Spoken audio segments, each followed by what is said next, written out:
but from Sakaar to Mordor. Nice, nice. Thank you very much. Here a Uh, week. Once again, I had to watch a recap to remind myself of this, fresh for the podcast. But will say, not quite as visually spectacular as previous week's episode with Mount Doom erupting. Obviously, that was an incredible episode. But I did enjoy this episode just as much. I feel like there was a lot of. I mean, we went back to the dwarves, so Yeah, there was a lot of stuff that I enjoyed. I'm enjoying the dwarf and Harefoot story a lot more. So I think although this week was probably a weaker episode, I think I still enjoyed it more because I prefer the characters that we spent more time with this week. I would say it was weaker in the sense of this kind of big story arc that's been building and we're getting to, is it's more like some of the side stuff going on. But I would say, and because we've got to remember, we've got the finale next week. And I would, at this point, I think personally, I would say Durin and Elrond, that whole relationship and all those scenes we've had of them have fucking carried this season. I'm going to go out there and say it right now. If these characters weren't written back in the 1920s, there would be so many fucking fanfics of these two being homosexual lovers, lording over Middle Earth and protecting it. They have such a gorgeous bromance. You think there isn't now? True. Because of this. True. But if teenage girls get a hold of these characters, they are going to be like Minecraft content creator levels of ships going on. Well, look at what girls were like with Legolas back when that came out. So yeah, but I mean, I think that was more Orlando Bloom than Legolas. I don't know. I think it's any elven male. Anyway, but this week's episode kicked off with the Galadriel waking up and the aftermath of Mount Doom, which is where it left off. Ash everywhere. Very red. Yeah, like literally is like, you know those photos from like San Diego when there's all the bushfires and it's just orange. Yeah. That same visual, ash everywhere, fucking chaos going on, horse on fire. Can you answer me a question? Okay, here we go. So I was watching it late last night. I was very tired, so I may have missed things. Okay. So this may well be a very simple question, but based on what I remember seeing, I'm very confused. Right. So after the initial shithousery, we saw Isildur and the Queen helping one of his mates out from a roof. Yes. At which point they realised Atumbo was dead. Yes. Then I don't remember seeing Isildur again, and then you have the Queen telling him that his son's dead. Did we see that happen? Yeah.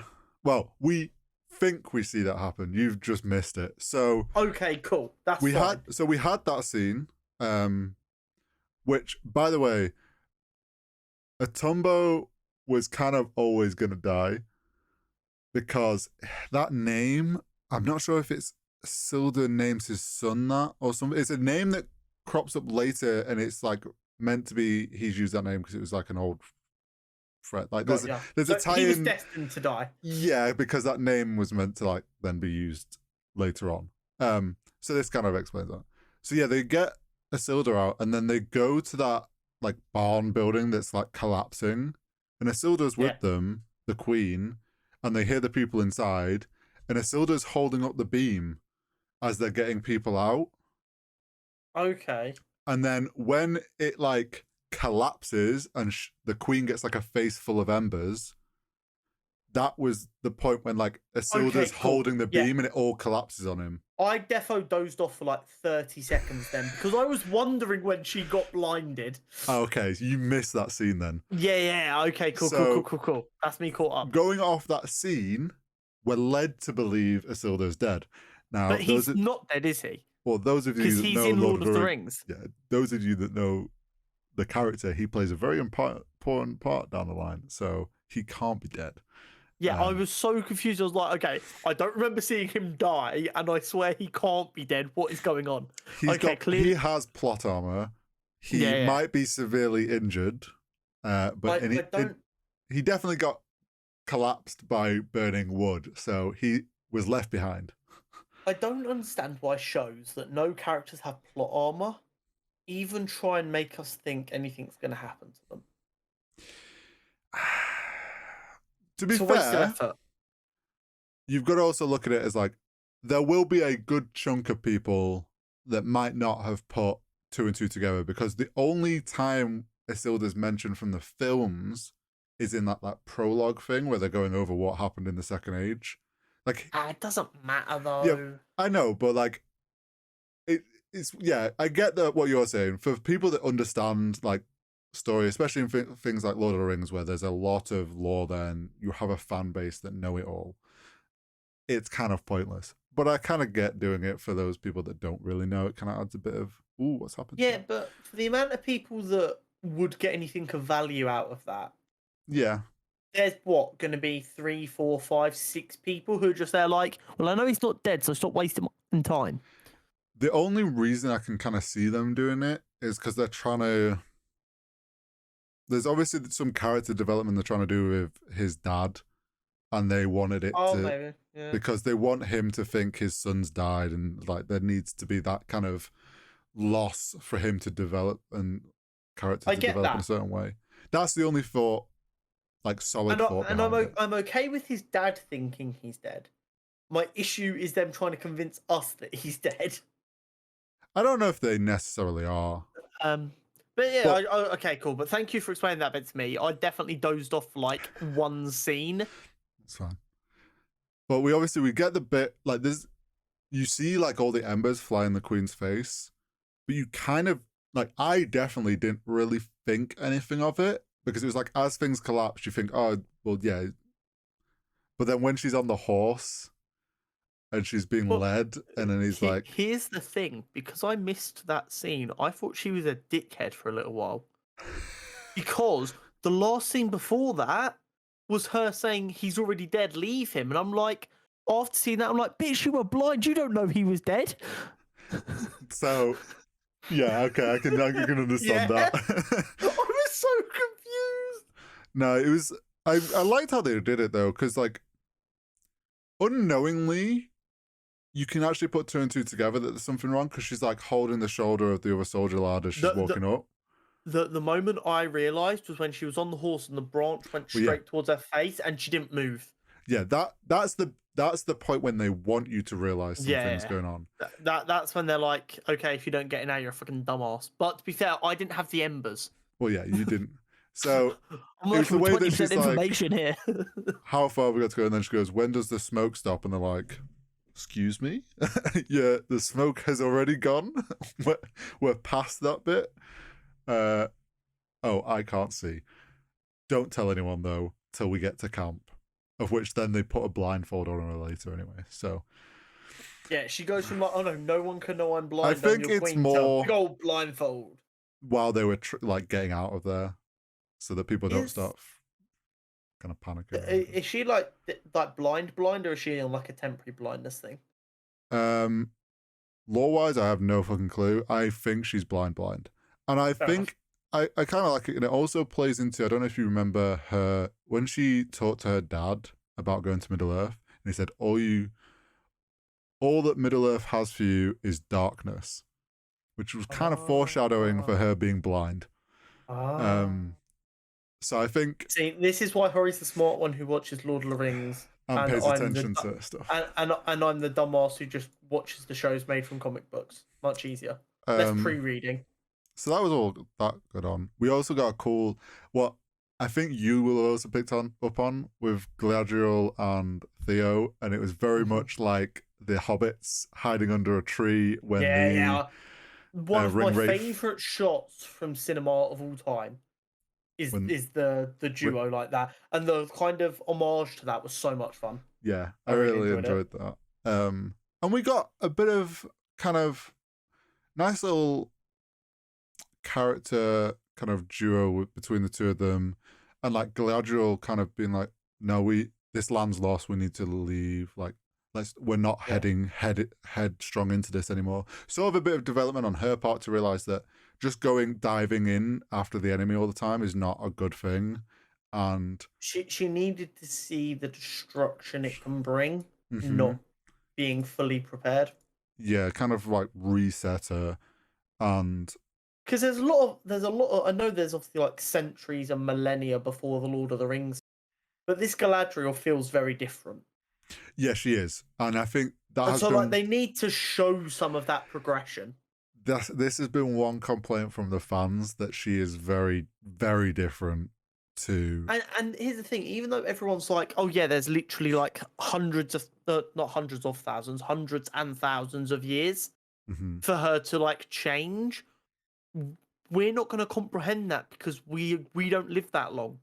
No, and also they need to show some of that happening, which they've started to do. I'm fine with her being a different person. Like, it makes sense she's not going to be the same person we know from Lord of the Rings. And to me, it was like, wasn't bothering me too much, but I get why fans were feeling like she was totally different, because it's like, if you're going too far different, it feels like there's no, like, that bridge to get between the two, like, mental states of those characters is too long to kind of comprehend, like you're saying. I think it also hurts because Elrond doesn't feel as different. So then when you've got the two elves that you know comparatively, one feels pretty similar and then one feels completely different, it throws you off a bit more as well, I think. Yes. So definitely these last couple of episodes, I think they're starting to show that change in Galadriel, so hopefully they keep pushing that. And then they make it back to camp and stuff, and we get a cute little moment with Theo thinks his mum's dead, but psych, she's actually alive. That's twice they've done that now. Am I right in thinking we did see Arondir as well? Yes, they hug. Okay, cool. Yeah, I thought I remembered seeing him. He has a little hug moment with his new stepdad. Yeah. But I think if they try to bait us that his mum's dead again, she has to be dead a third time. You can't. Come on, it's a cinema rule. You can't bait people 3 times and not. You did not watch enough 80s action films, my friend. Then they have like the whole Halbrand's been stabbed or something by the looks of it. I don't know how that happened. Whether it was the orcs that were they had captured maybe when they escaped. Orcs, a bit of shrapnel. Yeah. Did it to himself because he's a pussy. Who knows? And then we get the mention of like similar to in Lord of the Rings when Frodo gets hurt, and it's like, oh, this needs elven medicine. Kind of need to get him home. And what else went on in the camp? I'm trying to think. There's obviously like in between these scenes it cuts to the hobbits and stuff, but we'll get to that. But and there's the bit where Galadriel gets told about the queen being blind, and the queen vows, and if you remember me mentioning about like the oath that Elrond and Durin, and that actually holds weight, vows and oaths work the same. So her vowing to return is a big deal. And then Isildur's dad not being happy about the fact that he's going to have to come back. Which was a bit of a weird shot. Yeah. I get that they were trying to show the fact that he's just lost his son and kind of grief's finally hitting him. And this idea of like having to come back to the place that he's just like, it just was shot a bit weird. It was indeed. But I mean, the rest of all that stuff with the Numenorians. I think them returning is gonna be the whole like civil, like she's gonna return to Numenor, and there's gonna be the whole civil war about should they go back and help or not. Yeah. For sure. And that's what's gonna lead to the fall of Numenor, I'm pretty sure. Meanwhile, all this is going on, we get to see the hobbits, little half-foots, in the glade, I think they called it. Yeah. Where there was. We're not in the Shire yet. I want to be in the Shire. Well, I can't tell if it is what becomes the Shire. I thought it was when like the trees became healthy again. I thought they were going to be like, oh my god, look how plentiful it is. We never need to leave. So this is the thing. And that would make sense for them to settle because they can always rely on food there because it's now a magical place. And then they didn't. Well, they are still there at the moment. So we saw like them arrive. There was like rocks from Mount Doom, which shows kind of like how far it's affecting the land. Like it's fucking launching rocks, fucking miles. They have no clue. They kind of in passing he mentions like there was tales of mountains that could spit rock and stuff. Sadok, very old school folksy style of my grandfather's grandfather told him about mountains that get upset and shoot fire. Yeah. Like, I think I mentioned it last week that I was kind of expecting him to pull out his book and be like, oh, look, this is... In here, it says if there's mountains spitting rock sort of thing. So it's similar thing. And then we get the stranger going up to the... Seeming very distraught about a dead tree. Which... Very protective of nature, isn't he? Very much Radagast the Brown sort of vibes. Which is throwing me off again because I'm like, this is... Yeah, every opportunity, they're like, if we make him every wizard, he can be any wizard. This is the thing. Maybe he's like an even earlier version of the wizards, and he like, I don't know, becomes all of the other wizards. No, because then people will not be happy. They're already not happy. Let the chaos ensue. Yeah, he heals the tree, though everyone thinks he didn't, so he gets sent away. Because it breaks. It's like, yeah, I'm getting rid of my dead shit. Give me a minute. Yeah, it's one of those. It's like, just give him a chance to actually just wait and see if it actually worked. But they all panic. Magic is magic. It's not instant. God damn it. And they send him. He sends him off in the direction of where men are, where the next town is, sort of thing. And then we get like a shot of. Is it Poppy in the river? I think with a bucket. Yeah. And then she hears something and boom, Batman style is gone. And there's just a bucket floating there. And we see the cultists. The cultists have caught up. The cultists are creepy as fuck. Yeah, I'm pretty certain they are either Morgoth like worshippers or Sauron worshippers. Something of that sort. And whether the stranger is Sauron or not, they believe him to be connected to it in some way. And they very creepily rock up while the hobbits do the camo ghillie suit, hide in the bush sort of style thing.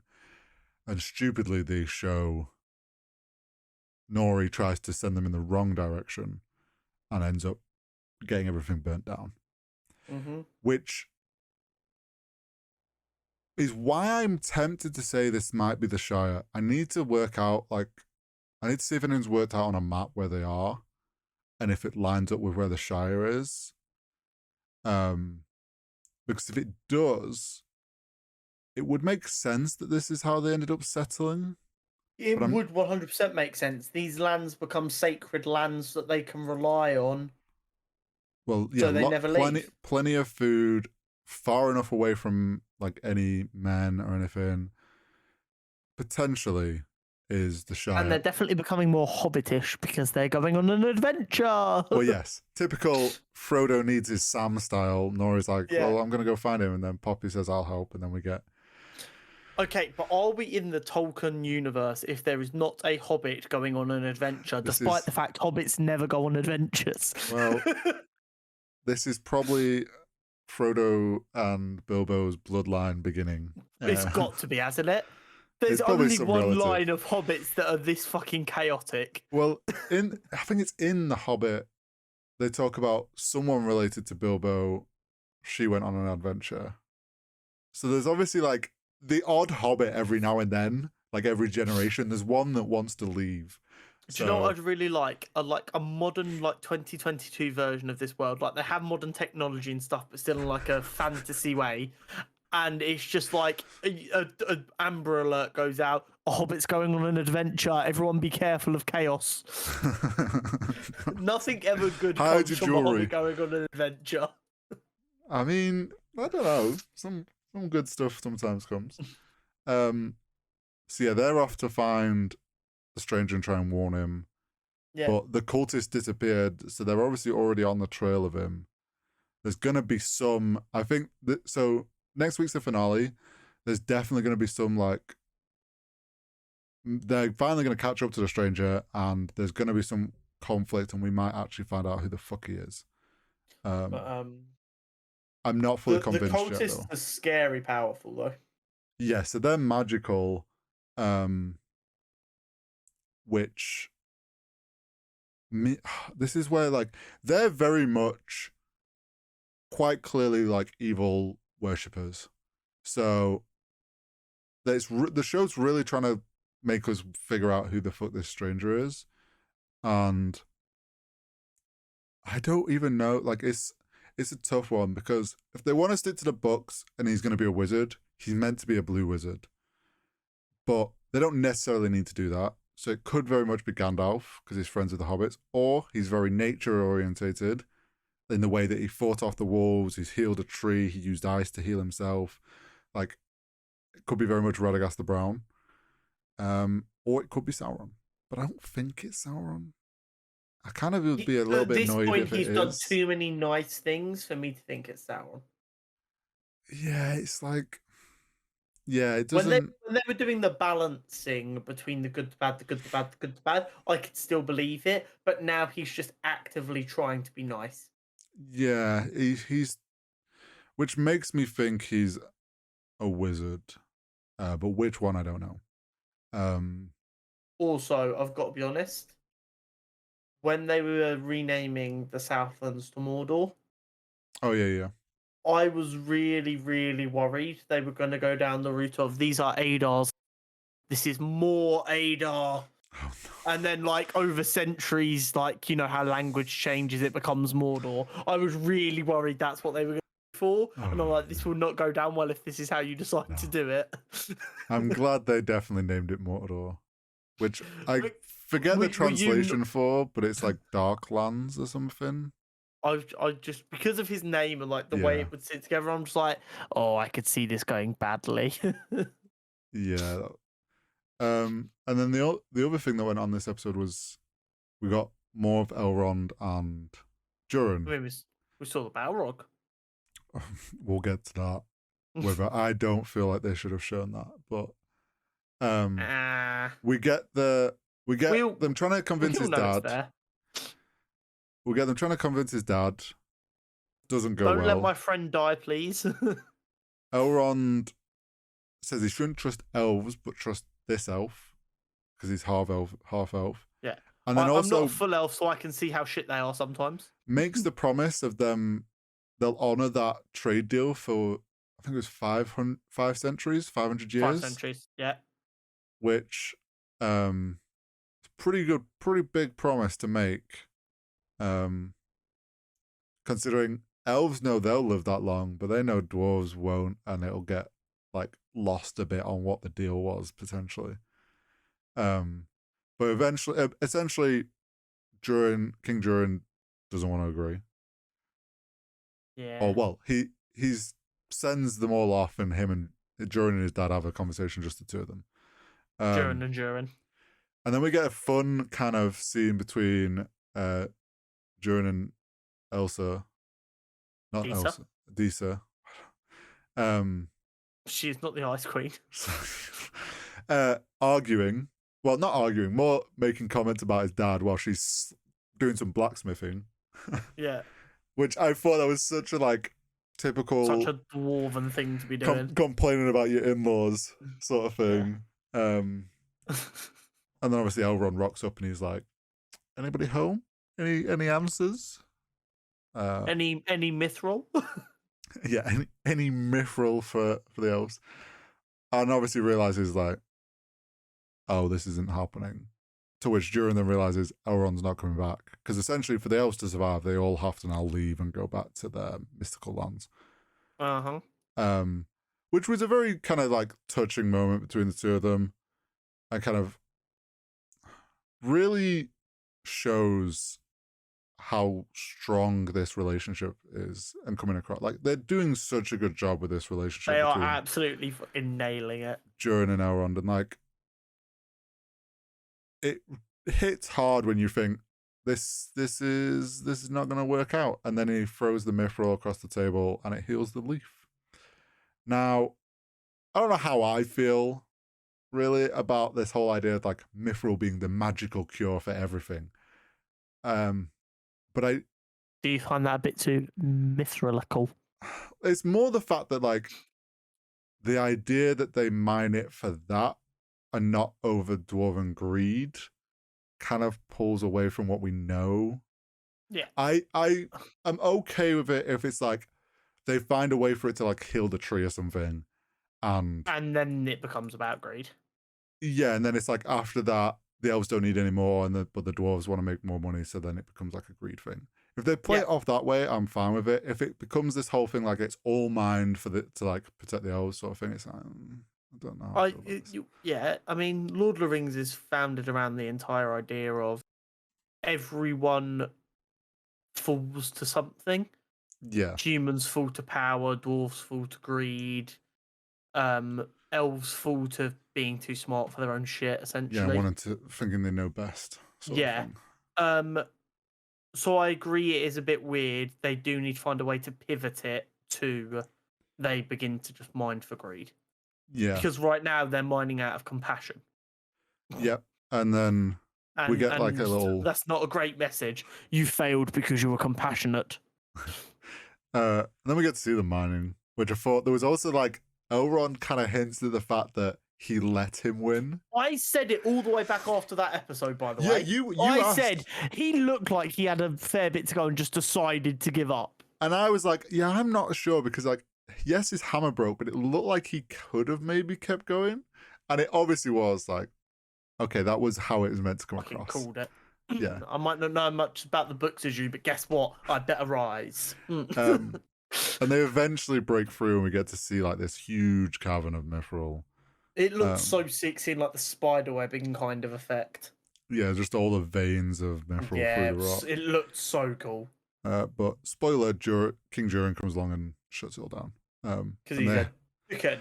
Kicks Elrond out, like fucking Fresh Prince of Bel-Air style, chucks him out the front door, back door, or whatever. DJ Jazzy Jeff. Yeah, literally just chucks him out. That is such an off-the-wall reference to me. I don't care.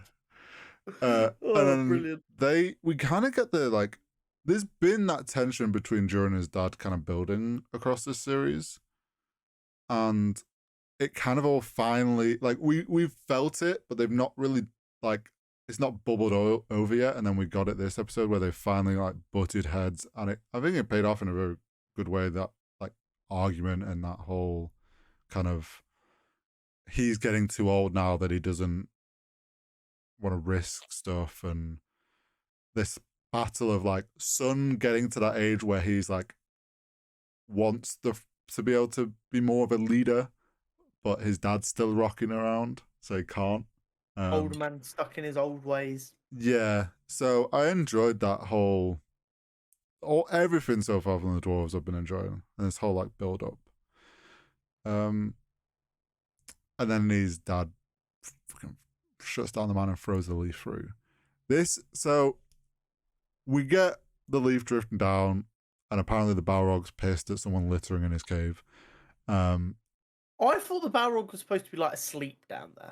So did I. And that's how it's meant to be. I would have preferred, although it would have seemed a bit cheesy, him to be like snoring and like a little bit of fire comes out. So here's my thing. When that leaf dropped, I was like, they're going to tease the Balrog. And I was like, okay, it's probably going to be asleep. And then Which would have been fine. Yeah, I agree. In my opinion, going off how the books is, the Balrogs that were like disappeared or were meant to be asleep in the bases, like they buried themselves under mountains and were asleep and dormant. And the idea is that Durin and Moria mining for mithril is what disturbs the Balrog and awakens it. So the idea that the Balrog's already awake, I didn't like, because it kind of now, we all know what comes down the line, and I'll be kind of disappointed if they pull that forward, because that's way too early to start doing it now. and if they don't, and they've just teased that, and then nothing happens, it's kind of like having a loaded cannon and you never fire it. Like it's the what's it called? There's a term for it, and I forget. It's the Chekhov gun. Yeah, something like that. Chekhov's gun. Yeah, Chekhov's gun. If you've got a loaded gun when someone's got to fire it. Yeah, so it's like if they don't. Yeah. Chekhov's gun is a dramatic principle that states that every element in a story must be necessary and the relevant elements should be removed. I.e., if you're going to go to the effort of having a character load a gun, they better fucking fire it. So if you're going to have the Balrog awake already, fucking do something. It means it's going to get disturbed, and it's like that feels way too early to bring all that like fall of Moria to. So I'm a bit unsure on that. Like you said, if it landed there and it was like a bit of like dark smoke blew the leaf away, and we kind of got this like, not even if they didn't really show it, we just saw like a tip of a horn or something in the shadow, and it's just like the sound of something's asleep down there. Everyone would know that's the Balrog. Okay, it is down there, but it's asleep. But the fact it was awake kind of, wasn't a huge fan of that. Yeah, it did seem a bit weird for it to be awake. It was cool to see it. It was very cool to see it. It looks incredible. But I agree that it definitely didn't need to be awake. Go for the really cheesy, it's snoring and a little bit of fire comes out or something. Yeah. Especially because we know that, like, we know the outcome.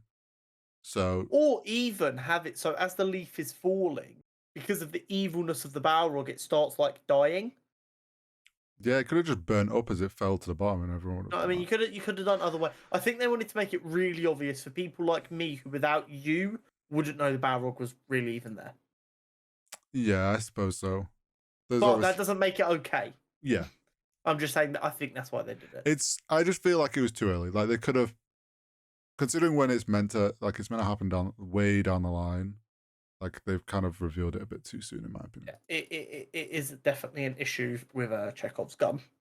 But overall, I enjoyed the episode. Overall, I enjoyed it. I'm interested to. Is next week definitely the finale? Because I thought there was 2 more. No, next week's the finale, which is. I thought there was 10 episodes, not 9.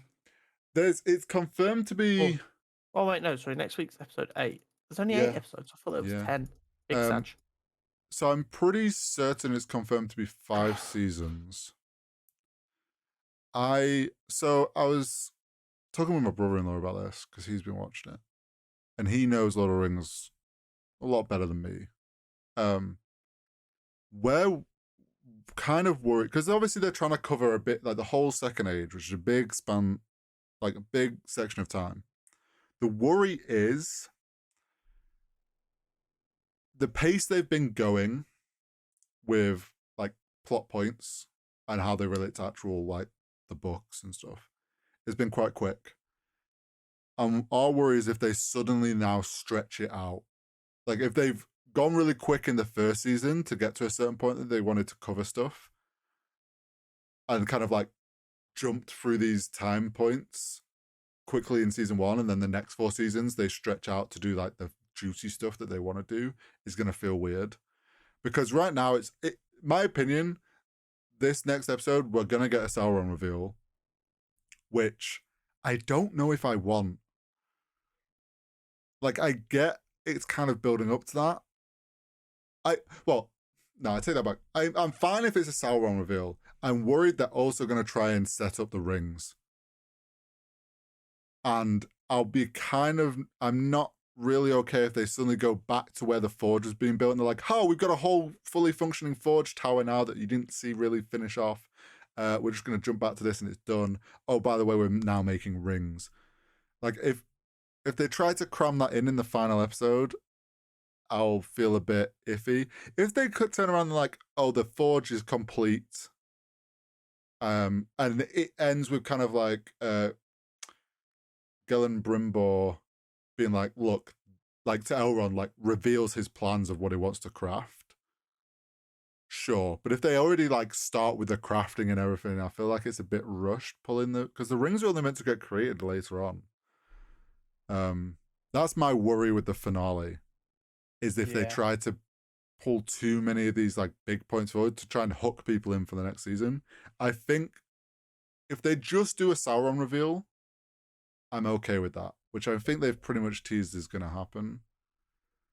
If they do a Sauron reveal and they explain who the stranger is, whether he's Sauron or not, or someone else, and they do it like that, and then they finally tie Elrond and the dwarves in with Numenor and all that shit going on, I'll be okay with that as a finale. But yeah, some slight worries there. We'll see. Yeah.